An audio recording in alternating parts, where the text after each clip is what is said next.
ready. Say my name. All right. So I got 2 from me and 1 from Malvern Huffstickler.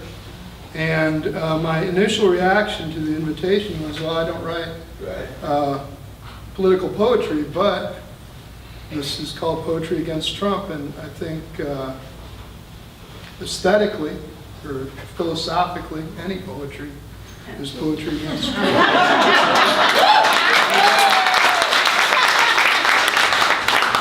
And this is way back in the 80s. I was very involved, and homelessness was a new thing. I used to work in homeless shelters, and we were going to cure it. We were going to get everybody a place, and now it's not even on the table. It's not. It's illegal. Something we're going to. Yeah, it's illegal. So that took care of it. Yeah. So this is a true story about my old buddy Shorty. Old poem. One-armed Shorty has his shirt off, and the stump of his arm where the train ran over it looks soft, like his belly, like it would flap if he moved fast. It still hurts, he says, all the way down to the hand, he says, now that his jaw's unwired and all the pins are out of it the way he first showed up, and a friend spoke for him, signing in at the shelter. He tells me about the punk-ass motherfuckers who jumped him, broke his arm in 3 places, ribs too, he says. One-armed Shorty in the shelter with his shirt off, shoes off, homemade tattoos, a green ink dragon on his shoulder, up high on his stump, it says farmer. You a farmer, Shorty? Ah, hell no, that's the name of a girl, Cecilia Farmer. My first love, he says. I was 17, got this in jail. When I got out, I was going to ask her to marry me. Wasn't too sure how to spell Cecilia. So I had to farmer before I even got to show it to her. She got herself married, and me in jail, not a damn thing I could do about it. She never even saw it. Oh, yeah.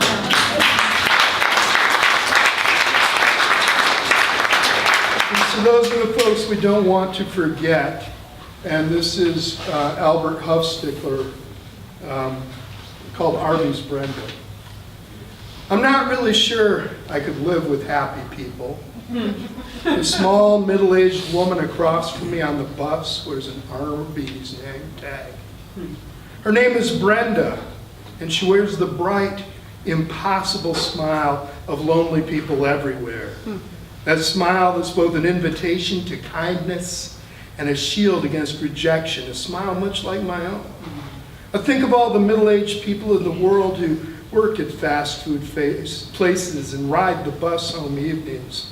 I think of small cluttered rooms with black and white TVs and windows overlooking an alley.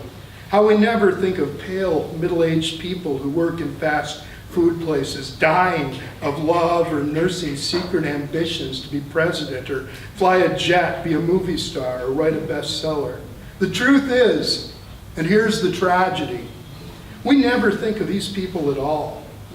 In fact, I wouldn't be surprised if it weren't possible for a person to live out his whole life without giving a moment's thought to a single middle-aged employee of a fast food place anywhere.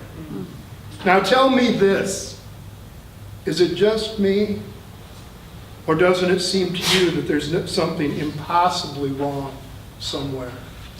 Wow. That's Huff.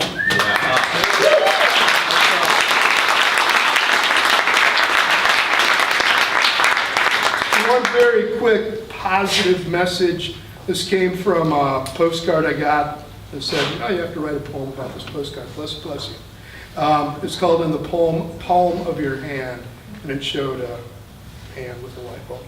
There's a planet, there's a past life and a future, there's a question mark if you follow the line of your thumb up around your index finger and trail off around the remaining 3 digits. The palm of your hand holds a light bulb, a bright idea of possibilities. Don't squeeze too tight, it could break and cut or even burn. The palm of your hand holds a bird's nest, blue speckled eggs ready to hatch. 2, 3, 4 birds in the hand. Everything you need is within your grasp. All right.